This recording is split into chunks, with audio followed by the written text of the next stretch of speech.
નમસ્કાર દર્શક મિત્રો, ધ લોકસત્તા શોમાં આપનું સ્વાગત છે।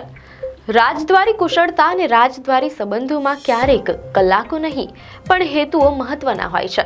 સોમવારે દિલ્હીના પાલમ એરપોર્ટ પર એક એવા દ્રશ્યો સર્જાયા જેણે સમગ્ર વિશ્વનું ધ્યાન ખેંચ્યું। સંયુક્ત આરબ અમીરાત એટલે કે યુએઈના રાષ્ટ્રપ્રમુખ શેખ મોહમ્મદ બિન ઝાયદ અલ નાહયાન લગભગ 2 થી 3 કલાકની ટૂંકી પણ અત્યંત મહત્વની મુલાકાતે ભારત પહોંચ્યા હતા। વડાપ્રધાન નરેન્દ્ર મોદીએ એરપોર્ટ પર પોતાના ભાઈ સમાન મિત્રનું ઉષ્માભર્યું સ્વાગત કર્યું। બંને નેતાઓ એક જ કારમાં સવાર થઈને રવાના થયા, જે ભારત અને અમીરાત વચ્ચેના ગાઢ અને અતૂટ સંબંધોની સાક્ષી પૂરે છે। આજે આપણે જાણીશું કે લગભગ 2 થી 3 કલાકની આ મુલાકાતમાં એવા કયા મોટા નિર્ણયો લેવાયા જે આવનારા દાયકાઓમાં ભારતની અર્થવ્યવસ્થા અને સુરક્ષાને નવી ઊંચાઈ પર લઈ જશે। શેખ મોહમ્મદ બિન ઝાયદ અલ નાહયાનની આ 5મી ભારત મુલાકાત હતી અને રાષ્ટ્રપ્રમુખ બન્યા પછીની 3જી સત્તાવાર યાત્રા, તેમ અહેવાલોમાં જાણવા મળેલ છે। પીએમ મોદીએ તેમના નિવાસ સ્થાન લોક કલ્યાણ માર્ગ પર શેખ મોહમ્મદ બિન ઝાયદ અલ નાહયાનનું રાજવી સ્વાગત કર્યું। આ મુલાકાત માત્ર ડિપ્લોમેસી પૂરતી મર્યાદિત નહોતી, તેમાં ભારતની સંસ્કૃતિની ઝલક પણ હતી। પીએમ મોદીએ તેમને કાશ્મીરની વિશ્વ પ્રસિદ્ધ પશ્મિના શાલ અને ગુજરાતની કલાનું પ્રતીક એવો નકશીકામ કરેલો રજવાડી હિંચકો ભેટમાં આપ્યો હતો। આ ભેટો દ્વારા ભારતે પોતાની વિરાસતનું ગૌરવ રજૂ કર્યું। વિદેશ મંત્રાલયના જણાવ્યા અનુસાર આ ટૂંકા પ્રવાસનો મુખ્ય હેતુ બંને દેશો વચ્ચેની વ્યૂહાત્મક ભાગીદારીને વધુ મજબૂત કરવાનો અને ભવિષ્યના રોકાણ માટે બ્લુપ્રિન્ટ તૈયાર કરવાનો હતો। આ મુલાકાતનો સૌથી મોટો હિસ્સો આર્થિક ભાગીદારીનો રહ્યો।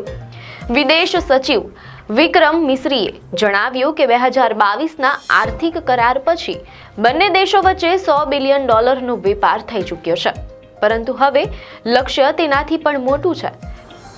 Bharat Mart, virtual trade corridor અને ભારત આફ્રિકા સેતુ જેવી મહત્વકાંક્ષી યોજનાઓ દ્વારા ભારતીય સામાન પશ્ચિમ એશિયા, આફ્રિકા અને યુરેશિયાના બજારોમાં સરળતાથી પહોંચી શકશે।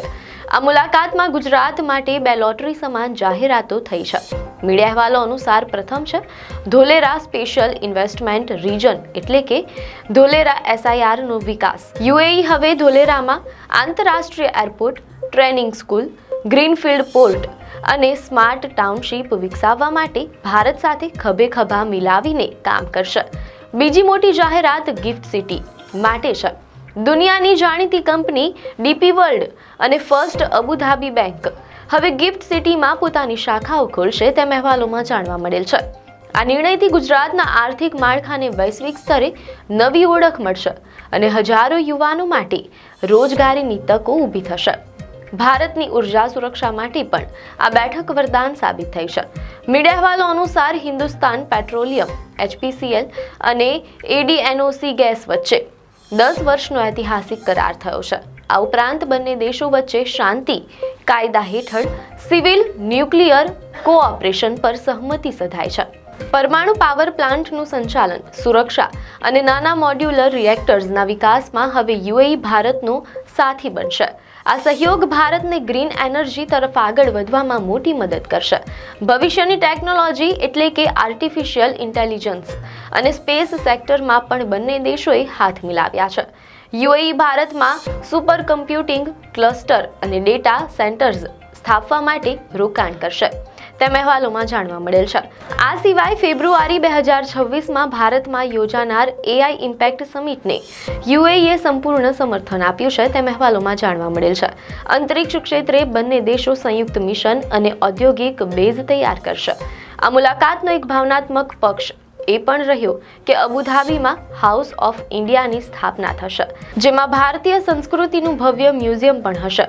માત્ર ગણતરીના કલાકોની આ મુલાકાતે સાબિત કરી દીધું છે કે જ્યારે વિશ્વાસ અને મિત્રતા મજબૂત હોય ત્યારે લાંબી બેઠકોની જરૂર પડતી નથી। વેપાર, ટેકનોલોજી, ઉર્જા અને ગુજરાતના વિકાસ માટે આ મુલાકાત માઇલસ્ટોન સમાન છે। ભારત અને યુએઈનો આ નવો મૈત્રી કોરિડોર માત્ર 2 દેશો માટે જ નહીં પણ સમગ્ર દક્ષિણ એશિયા અને પશ્ચિમ એશિયાની ભૂ રાજનીતિ માટે મહત્વનો છે। શું તમને લાગે છે કે 2032 સુધીમાં $200 અબજનો વેપાર કરવાનો લક્ષ્યાંક ભારત હાંસલ કરી શકશે? અને ગુજરાતના પ્રોજેક્ટ્સ વિશે તમારા શું મંતવ્યો છે? કોમેન્ટમાં ચોક્કસ જણાવશો. આપને માહિતી સારી લાગી હોય તો વિડીયોને લાઈક અને શેર કરજો, ચેનલને સબસ્ક્રાઇબ કરજો.